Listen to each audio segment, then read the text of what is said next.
Okay. A little bit of science class here, right? You all get to be sort of ball engineers for a few minutes. Sound good? Yes. Sure? All right. So before we get into the high science of the golf balls and what we've done, I wanted to just ask you guys a couple questions, golf ball related. So when you go out to a round of golf, you take a ball out of that sleeve and play that ball. How often are you switching a ball through a round? Like, is there a tradition every three holes, or after you make a birdie? What is it for you? I'll start. We'll just go around the table. Once I notice a mark on it, so it could be after one hole if I hit a wedge shot, it could be after 6 holes if I haven't hit a wedge shot. So it just whenever I notice a first scuff or a first sort of mark on it, that's when I change. So how many on average through a round? On average, probably 9. Probably 9 balls. Yeah. 9. Wow. Okay. How many Brooke, golf what do you balls think? do you keep in your bag? A dozen. I usually carry a dozen. Yeah. Well, you don't carry it. Well, I don't carry it. Well, the first part of Rory's answer is the same as mine. Like, as soon as I notice a scuff or something, then I'll switch it out. But typically, maybe like 3 or 4 times around. Okay, Not so 3 or much. 4. Colin? Same thing, unless I'm making bogeys and those balls are out Yeah. very quick. Okay. I would say I'm probably like 5 to 6. Well, I think when I first started, I was like 1 ball full round. Is that right? I'm that now. Yeah. I've got like OCD. I'm just like, oh god. Yeah, I think if it's like a day where you might start off with like 5 birdies in a row, like I'm not taking that out. Okay. All right. Tommy? Yeah, the ball's got to stay if it's going well. Like, I can't make a birdie with the ball and throw it out for a scuff. Like, it's staying in, I'll figure it out. I probably give a ball like 3 or 4 holes as well to make a birdie, and if it's not working, then that one can change. Okay. Not performing, it's out. Yeah, Okay. even if it's my fault. Doesn't Okay. matter. Okay. And Charlie, Like, we know me- your answer now. Yeah, but me and my caddy have an argument sometimes. It's like there's a little scratch. I'm like, yeah, but I kind of like this ball. He's like, come on, you got it, and then he'll just like change it. But I'm at home.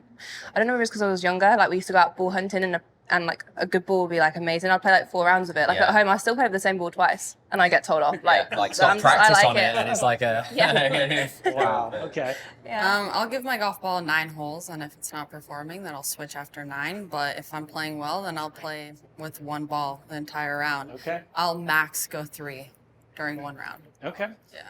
So 1 to 9. So we're changing balls. It's the one piece of equipment. Starting to feel very wasteful. Yeah, Roy's like a ball hole.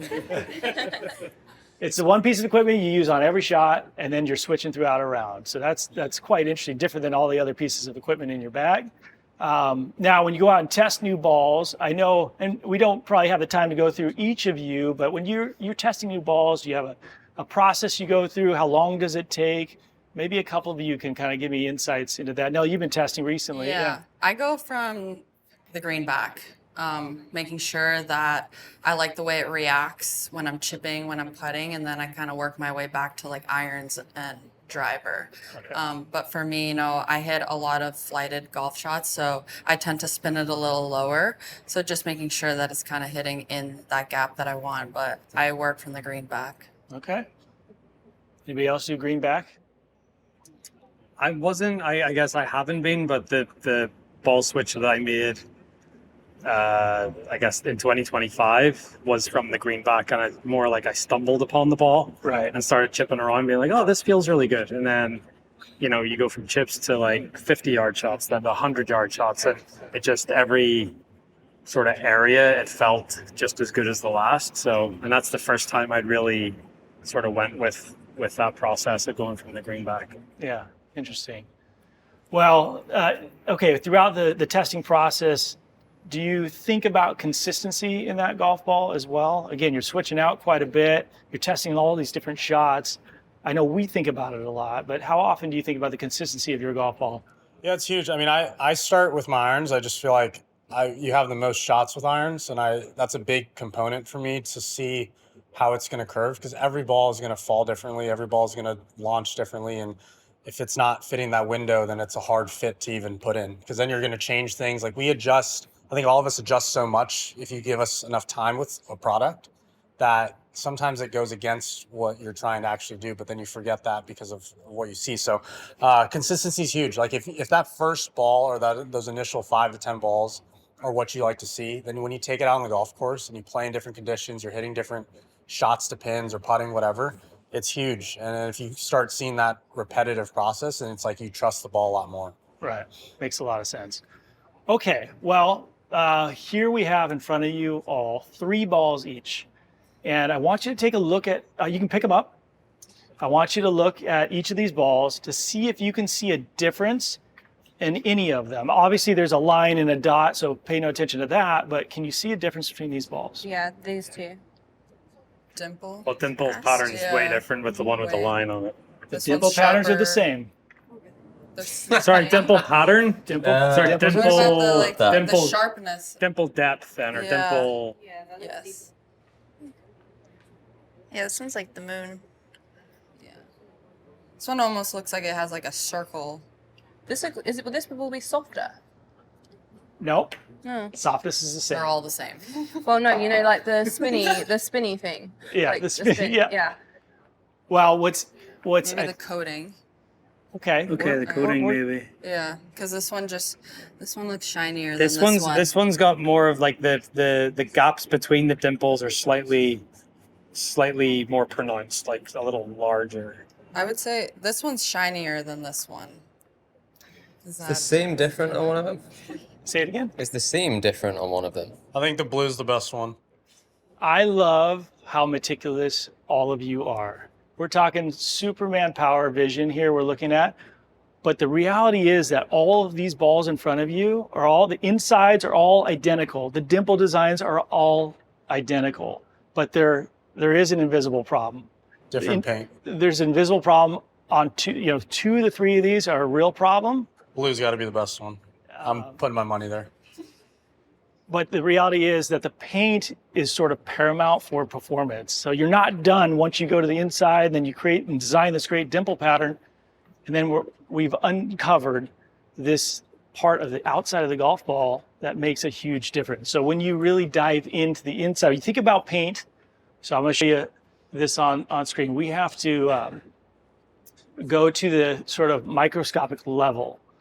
And if you think about like painting a room, if you've ever painted a room and you put a lot of paint on that wall, what happens, right? Paint starts to drip, starts to pool. You and paint so all on the and so time, forth. Colin, right? Yeah, you're I'll a big pain. give you guys artwork for holidays. Just give me your address. And so you can get sections that are not painted as much, some that are painted as much. Now imagine a golf ball that's round, it's got dimples, and gravity takes over, and you're trying to paint it. It's really tricky. Okay, so before I go any further, I want you guys to take one of these slides and pass that along. Thank you. Okay. Brooke, what do you see in that slide? You can point it up towards the light in the room. You can see. What do you see there? Well, a weird circle and then also a hair, yeah. A hair. Yeah.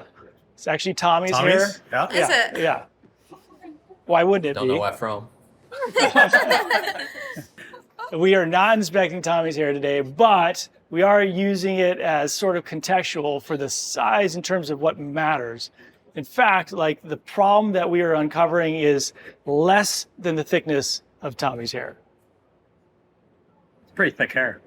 So if we bring it back now to what you're looking at there, when you look at the top right, so the thickness of that black section there, Is this my hair? this is not your hair, 27 micrometers.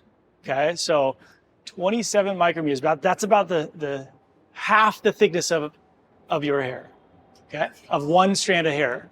And the difference between 27 micrometers and down below, like the fourth one down, where it's 68 micrometers, is 41 micrometers. And that's a big difference. You can see sort of the paint pooling at the bottom of that dimple. Yeah. And so most golf balls are painted 3 times. You put a paint of white on there, you let it dry. You put another paint of white on there, you let it dry. And then you put the clear coat on there and you let it dry. And so it's a very complicated process. And when you see the differences, just in terms of those thicknesses, it can matter for performance. So now to actually see it, let's have you look in the microscope. We're going to actually look at the layers of the golf ball, the outer paint. If you want to focus it, you can take the dial on your right hand. Can anybody see it? Yeah. Yeah. Yeah. What do you see, Rory? I see the core and the green layer. Is that the mantle? So most of these are going to be a little bit uneven, even at the peaks and the valleys. Yes. Yeah, there is like Okay. a little like ridge. Little ridge. So at the frets, they call it, sort of the top of the dimple, it's very Yes. easy again for that paint to kind of pool down into the bottom. Yeah. Mine's got quite a big slope in it. Yeah. So that's the dimple, right? So it's going to come down and up. All right. So now we're seeing the problem through the microscope.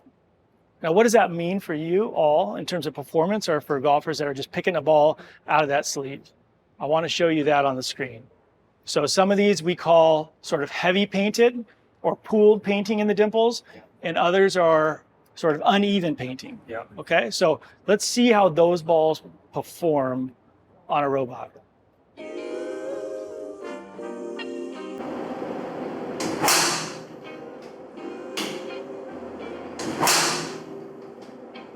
So you can look at the distance or look at the flight.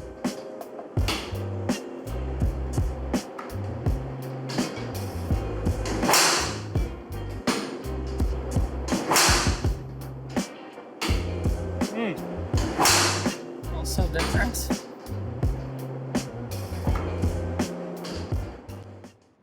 So what are we seeing? No consistency. Very inconsistent Yeah. shots. Yeah. So these are pretty extreme cases, right? But these are the balls that you're looking at right here. You can't see it, but that's the difference in performance of each of these balls. And the distance difference, what happens is when the pooling goes in the dimple like that, you get more turbulent airflow and it wants to kind of lift. And so it can rob you of distance. And even if it's a little bit off, it could be a couple yards, and 2 yards could be a massive difference. Pretty crazy. So yeah, we're seeing, you could see upwards of 10 to 20 yard difference on a drive in a very extreme case. But if even, like I said, if it's a yard or 2 yards or a little bit offline, when you think you've hit the same shot, it can really ultimately Time out. change how you. With the paint, you can see a 10 to 20 yard difference. You can, absolutely. On a very poorly done ball, right? The balls that you guys are testing aren't that extreme. Oh, okay. Okay, not even close. So like, like them lake balls when people go and get them out the lake and they like repaint them. Yeah. Oh, Yeah. really bad. Really bad.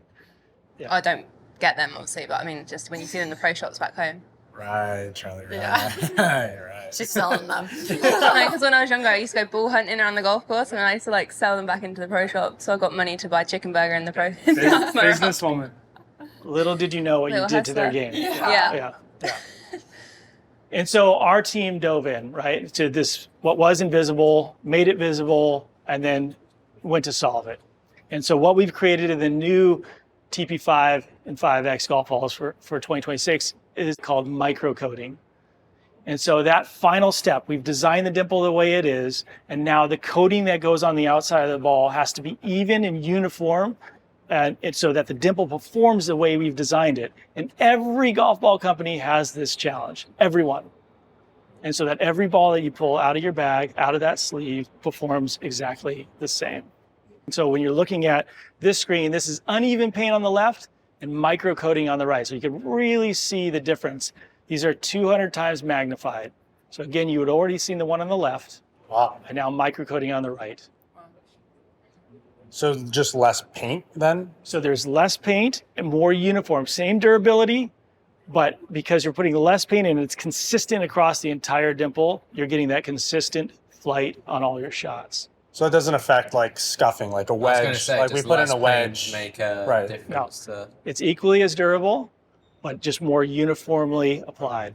Yep. Good question, though. So Rory's still going through 9 balls of round.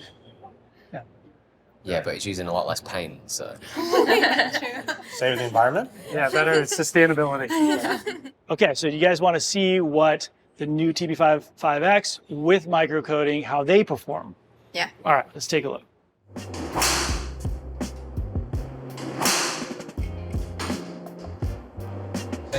Baby draws. To Perfect. see it. It's a perfect baby draw. Yeah. Wow. That's wild. Bit of a left bias, but it's hard from that. Yeah, Collin, you're gonna get dead straight. So you don't get that lift on some of those bad ones. But again, like we're showing you a little bit of the extreme case, but like any difference. Yeah, you're looking between at any ball. consistency. The peak height is unbelievable. The consistency of that peak height. Right. So I find finding the right ball when it's in the wind as well. Like, Yeah. so it doesn't get too spinny. Like that's right. what I kind of go with first, and then like start putting and getting it feel around the greens and that. And especially like 3/4 shots when you hit them punchy ones. Yep. You want that. So it's one thing to get the spin when you get it off the launch monitor, right? And it's another thing how that dimple's going to fly after that, which is not shown on that monitor. Yeah. And so at the Kingdom, we measure to 3 inches all the way throughout that flight, Wow. which is incredible.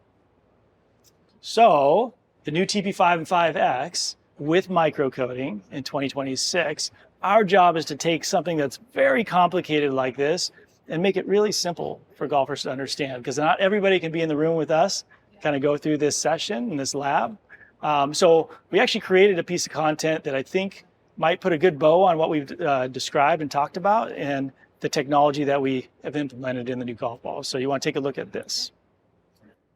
Every golfer is chasing consistency, but no two golf balls are ever identical, even from the same exact sleeve. The 2026 TP5 sets out to change that through one subtle improvement that you might not expect: how the golf ball is painted. In the modern golf ball, paint is treated as an afterthought, just a glossy finish to make the ball look new and protect from UV and stains. But in reality, it's also the only part of the ball that actually touches the air. And when that paint goes on unevenly, it could flood the dimples and disrupt airflow, causing turbulent ball flight like you'd feel on an airplane, making some shots balloon up while others push and pull more than you expect. Now imagine the dimples on a golf ball as a mountain range, and the traditional painting behaves kinda like rain, so when it's applied it can run down the slopes and pool in the valleys. But in the new TP5 and TP5x on the right here, TaylorMade introduces a technology called microcoating, which acts more like snow, where it settles evenly across every peak and valley, forming a perfectly smooth layer for the entire surface.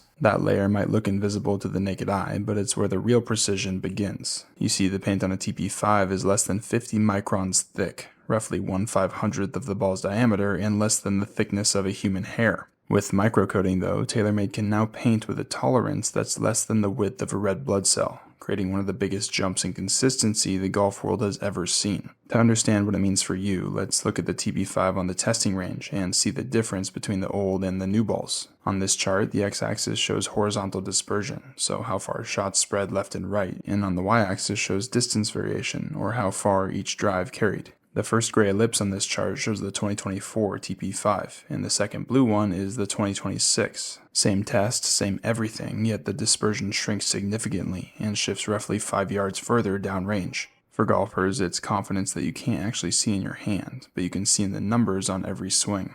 Each ball leaves the club face the same way, flies the same way, and lands the same way. The 2026 TP5 and TP5x take what used to be an invisible detail and make it one of the most important parts of performance in your bag.